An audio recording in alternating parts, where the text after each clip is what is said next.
This is problem from chapter 27, problem number 61. And the problem reads, the current supplied by a battery slowly decreases as the battery runs down. Suppose that the current as a function of time is given as I equals 0.75 amps e to the minus t over 6 hours. What is the total number of electrons transported from the positive terminal to the negative electrode by the charge escalator from the time the battery is first used until it's completely dead? So we're going to have our battery. This battery is a source of EMF. They don't tell us what's in the circuit, and that's okay because we don't need to know what's in the circuit if we know what current is as a function of time. I suspect that this circuit is probably an RC discharging circuit, and the reason why I suspect that is we have, and we don't need to know that, but just kind of tying together what we're learning in chapter 28, I see that current is an exponentially decaying function of time.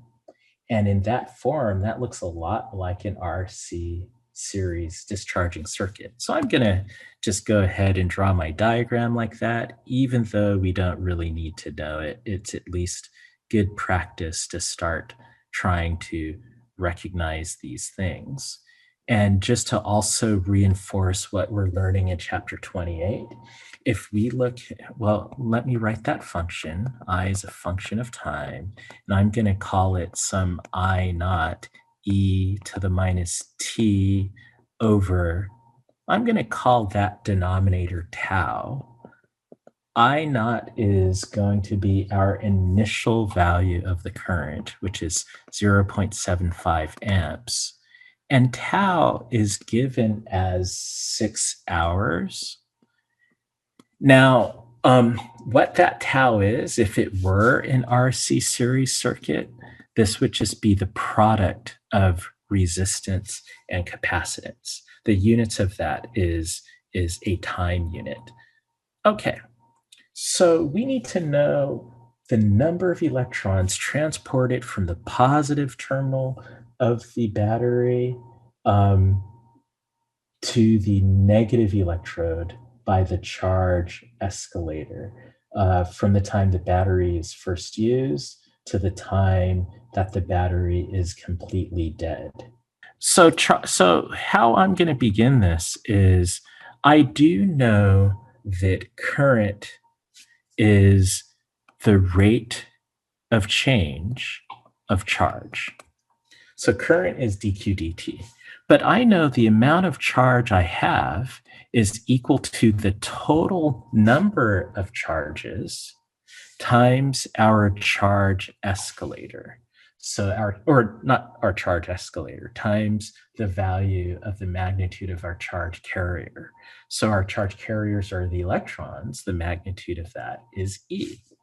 So this means that we could express current as the time derivative of the product of NE or E to the dN dt. So our goal is to find the total number of electrons transported from the positive electrode to the negative electrode by the charge escalator from the time the battery is first used. So that time from when it's first used is time t equals 0 seconds to the time that the battery is completely dead. Well, this being an exponentially decaying function, this battery is always going to be leaking some amount of current. Only when the battery is completely dead will the current go to 0.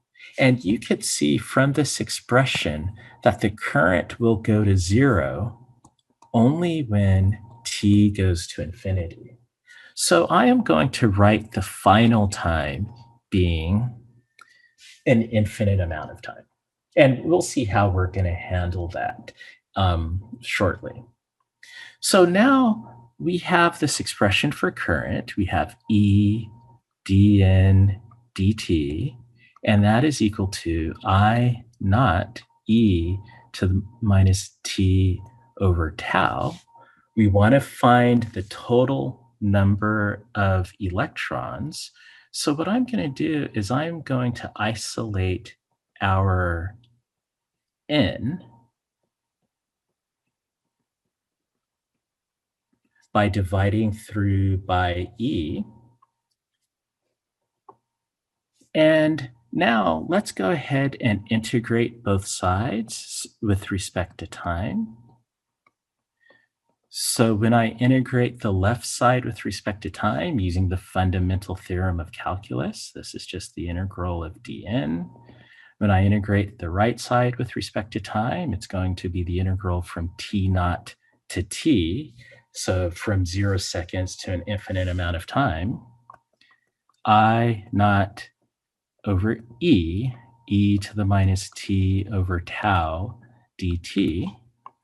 Well, the left side just is our number of charges, and the right side is I naught over e, and the integral of minus 1, or the integral of e to the minus e to the minus tau t. What is that? That's going to be, and let's see, is that going to be minus tau e to the minus t over tau from t naught to t?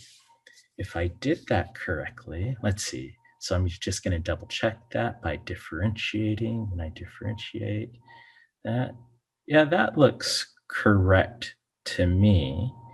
And I could do a quick unit check just to make sure I integrated that correctly, which I think I am. But I like to do unit checks as reality checks. So I know that a number is unitless. This is the number of electrons, so we should end up with a unitless parameter. So I have this stuff to deal with. Current is a coulomb per second over the charge. The charge is a coulomb, and tau was a time. So this cancels with this cancels with that. It is unitless, so I feel good now about my integration. And so now let's go ahead and evaluate this. This is I naught over e tau, and this is going from e to the u, and I should put infinity here so we are not mixing up our terms. So this is e to the minus infinity over tau minus e to the minus t naught over tau. This first term, this e to the minus infinity, goes to 0. We have a minus times a minus. That ends up being a plus. So the number of electrons should be I naught over e tau e to the minus t naught over tau. And at this point, I think we are ready to plug in some numbers. So the number of electrons, we said our initial current was 0.75 amps, and we already know these units are going to work over the value of the charge carrier, 1.602 times 10 to the minus 19th coulombs, times tau. Tau is 6 hours. Well, we will have to convert hours to seconds. So that is 6 hours. And I know for every 1 hour, that is 3,600 seconds. And then we have e to the minus, okay, so t, 0. So this right here in the numerator is 0 because t naught is equal to 0. E to the 0 is just 1. So this right here is just times 1.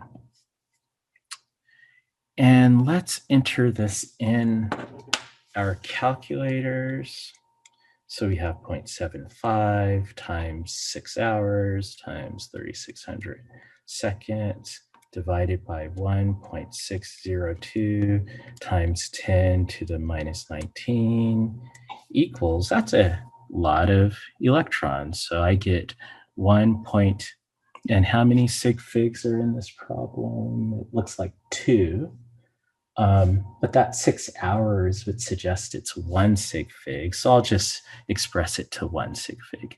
So we will say 1 times 10 to the 23rd electrons. And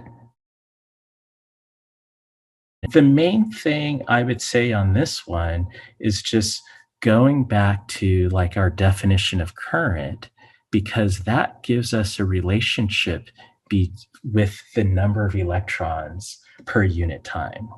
And then using that relationship, recognizing that if we want to actually find the number of electrons, we just need to end up doing some integration.